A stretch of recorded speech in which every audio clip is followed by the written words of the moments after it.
मजीद ऐसा कुछ मत करना कि तुम्हारे साथ कुछ और गलत हो जाए। अब तक सब कुछ मेरी वजह से गलत हुआ है क्या? बिलाल इतना भी बुरा नहीं है जितना तुम उसे समझ रहे हो। राइट, बिलाल बुरा नहीं है। चाहे उसने ईमान के चक्कर में मुझे अरेस्ट करवा लिया, लेकिन बिलाल बुरा नहीं है। ईमान को ट्रैप करने की साजिश तो तुम्हारी थी ना? मेरा ट्रैप करना सबको नजर आ रहा है, लेकिन जो ईमान ने मेरे साथ किया वो किसी को नजर नहीं आ रहा। अब ऐसा भी क्या किया उसने? ये तुम पूछ रही हो लैला? वो मुझे मेरी मायूं से उठा के ले गई और तुम पूछ रही हो उसने ऐसा क्या किया?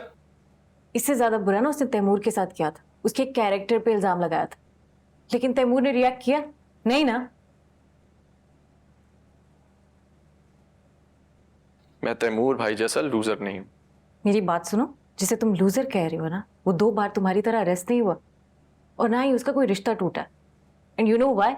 क्योंकि उसे लोगों को और इंसिडेंट को औकात के हिसाब से अहमियत देना आती है। सीखो कुछ तैमूर से। क्यों सीखे तैमूर से? खबरदार जो तैमूर के नक्शे कदम पर भी चले तुम। आहत बेटा, आज के बाद मुझे तुम उसके आसपास भी नजर मत आना।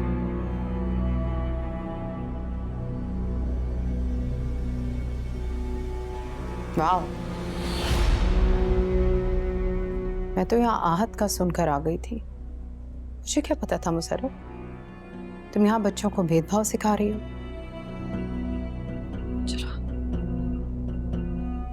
जरा सा केयरफुल हो जाना आपको भेदभाव लग रहा है भाभी? ओके, अगर आहत की जगह तैमूर तुम्हारा बेटा होता तब भी इतना ही केयरफुल होने का कहती। और अगर जारा की बजाय आपकी कोई सगी बेटी होती तो क्या आप तैमूर जैसे शौहर के साथ उसको गुजारा करने के लिए कहती? नहीं ना? जारा को मैंने पाला है, मैं जानती हूँ वो नहीं रह सकती तैमूर के बगैर, मर जाएगी वो। कोई किसी के बगैर नहीं मरता है भाभी। मैं जानती हूँ उसको मुसरत, मैं क्या उसका बुरा चाहूंगी? जानती तो आप ईमान को भी थी। सारा वक्त वो ताई अम्मी की रट लगाए रखती थी। क्या किया आपने? भरोसा किया उस पर? हिफाजत तो दूर की बात, उसके साथ जुल्म करने वाले से आपने एक सवाल भी नहीं पूछा। तैमूर से चिड़ और उलझन की वजह तो समझ आती है, लेकिन सारा और ईमान से इस कदर हमदर्दी की वजह समझ नहीं आती मुझे। मुझे किसी से कोई हमदर्दी नहीं है भाभी।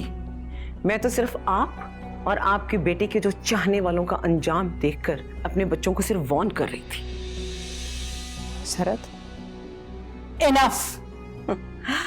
आपको तो बिल्कुल याद नहीं होगा, लेकिन मुझे बहुत अच्छे से याद है भाभी।